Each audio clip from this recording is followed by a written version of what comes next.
Hi! Welcome back to our channel. இன்னைக்கு நம்ம கருவாட்டு குழம்பு எப்படி பண்ணலான்னு பார்க்கலாம். தேவையான பொருட்கள்: கருவாடு, கத்திரிக்காய், முருங்கைக்காய், புளி, சின்ன வெங்காயம், பெரிய வெங்காயம், தக்காளி, தேங்காய், குழம்பு மிளகாய் தூள், எண்ணெய், கடுகு, கறிவேப்பிலை, உப்பு, மிளகாய், சின்ன சீரகம், வெந்தயம். முதல்ல நம்ம கருவாடை எடுத்துக்கலாம். அந்த கருவாடை நம்ம சுட்டு எடுத்துக்கணும். நல்லா சுட்டு எடுத்ததுக்கப்புறம் தொலியை நம்ம நீக்கி வச்சிடலாம். அப்புறம் தேவையான பொருட்கள் எல்லாத்தையும் வச்சுக்கோங்க. அப்புறமா உருண்டை சைஸ் புளியை நல்லா கரைச்சி அதோட தண்ணி எடுத்துக்கோங்க.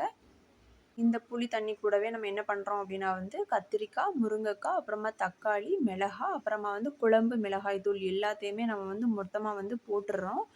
இதை நான் வீடியோ எடுக்க மறந்துட்டேன். அப்புறம் அந்த 2 டேபிள் ஸ்பூன் குழம்பு மிளகாய் தூள் எல்லாத்தையும் போட்டு நல்லா மிக்ஸ் பண்ணி நம்ம என்ன பண்ணுறோன்னா அடுப்பில் வச்சு கொதி வர வைக்கிறோம். கொதி வர்ற கேப்பில் நம்ம என்ன பண்ண போகிறோம்னா தேங்காய் அரைக்க போகிறோம். தேங்காய் கூட தக்காளி, வெங்காயம், சின்ன சீரகம் போட்டு நல்லா அரைச்சி விழுது மாதிரி எடுத்து தனியாக வச்சுக்கோங்க. அப்புறமா மூடியை ஓப்பன் பண்ணி பாருங்கள். அங்கே பார்த்தா கொதி வந்திருக்கும். அந்த பாருங்கள், இந்த மாதிரி கொதி வந்திருக்கும்.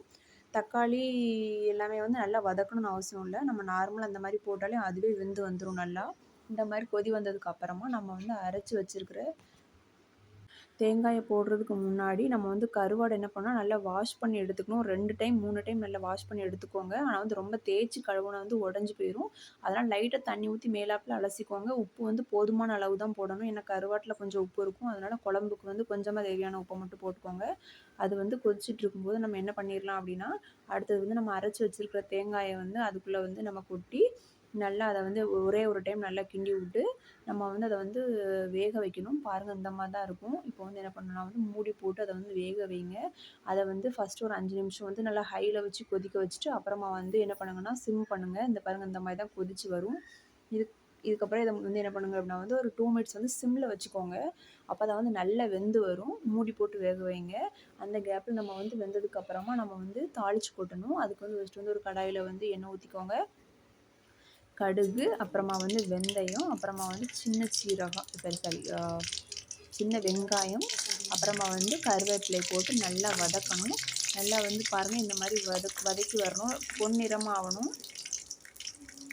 நம்ம கருவாட்டு குழம்புமே எப்படின்னா எண்ணெய் ரொம்ப கம்மியான முறையில் தான் நம்ம சேர்ப்போம். நிறைய சேர்க்கல. பாருங்கள், 2 டீஸ்பூன் எண்ணெய் மட்டும் தான் நாங்கள் சேர்த்துருக்கோம். மற்றபடி கருவாட்டு குழம்புல எந்த ஒரு எண்ணெயுமே சேர்க்கல. இது உடம்புக்கு நான் ரொம்ப ஹெல்த்தி. எண்ணெய் கொலஸ்ட்ரால் ரொம்ப அதிகமாக கிடையாது. ரொம்ப கம்மியாக தான் இருக்குது. எல்லாருமே ரொம்ப நல்லா சாப்பிடலாம். நல்லா கருவாட்டு குழம்பு மணத்தோடு நம்ம நல்லா சாப்பாடை நிறைய சாப்பிடலாம். எக்ஸ்ட்ராவே ரொம்ப அருமையாக சுவையாக இருக்கும். அதுக்கப்புறம் இப்போ தாளிப்பு நடக்குது. தாளிப்பு முடிஞ்சதுக்கப்புறமா அந்த தாளித்ததை என்ன பண்ணுறோன்னா, ஆல்ரெடி நம்ம கொதி நம்ம சிம்மில் வச்சுருக்கோம்ல, அந்த கருவாட்டு குழம்புல நீங்கள் கொட்டி நம்ம அந்த கருவாட்டு குழம்ப ருசி பார்க்க வேண்டியது தான் மிச்சம் இருக்குது நமக்கு. இப்போ நல்லா சுட சுட சோறு கூட இந்த கருவாட்டு குழம்ப வச்சு நீங்கள் சாப்பிட்டீங்க அப்படின்னா அமிர்தம் மாதிரி இருக்கும். பாருங்கள், இதில் எண்ணெய் அந்தளவுக்கு சேர்க்கலை. நீங்கள் நல்லா இருக்காதுன்னு நினைக்காதீங்க. எண்ணெய் சேர்க்காமலும் ரொம்ப அருமையாக பண்ணலாம். தேங்க்ஸ் ஃபார் வாட்சிங். ப்ளீஸ் சப்ஸ்கிரைப் பண்ணுங்கள்.